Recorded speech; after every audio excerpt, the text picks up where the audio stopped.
নমস্কার বন্ধুরা, আজকে আমি এই সরষের পাতা ফুল বাটা বা ভর্তা করা এটা দেখাবো। এটা কিভাবে কি করতে হয়, কোনো ঝামেলার কাজ না। এটা খেতে খুবই ভালো লাগে।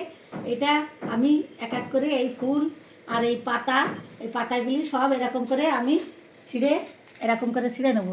এই শীষটা ফেলে দেবো, শুধু এই শীষটা ফেলে দেবো। এটা ছিঁড়ে নিয়ে নিয়ে এর থেকে এই এই এই শীষটা একটু ফেলে দেবো। আর এখানে এই ফুলগুলি এইভাবে নিয়ে নেবো, এইগুলি এইভাবে নিয়ে নেবো। এই পাতা ফুল একসঙ্গে আমি বাটা দেখাবো। অনেকে হয়তো জানে না যে পাতা খাওয়া যায়। এই পাতাটা খেতে খুবই সুস্বাদু লাগে। দেখেন আমি কিভাবে কি করি। আমি কড়াইতে একটু তেল দিয়ে দিলাম। এই পাতাগুলি আমি বেছে নিয়েছি। এই পাতাগুলি এবার ফুল পাতা একসঙ্গে দিয়ে দেবো।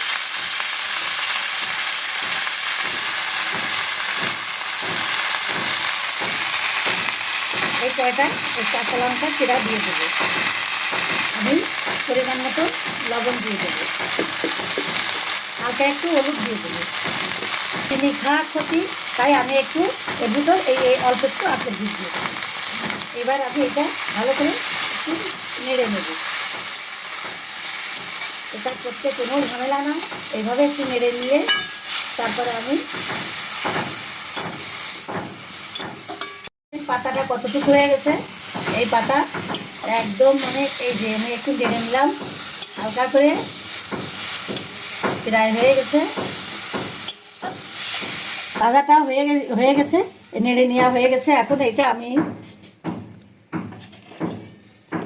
বেটে নেব। এই যে একটু বাটার জন্য একটু সরিষা দিয়ে দিলাম। এবার আমি এটা বেটে নেব।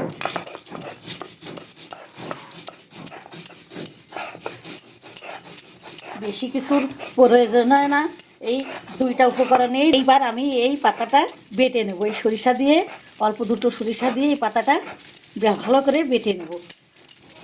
আমার বাটাটা হয়ে গেছে। এখন একটু সর্ষের তেল দিয়ে আমি ওটা মেখে নেব।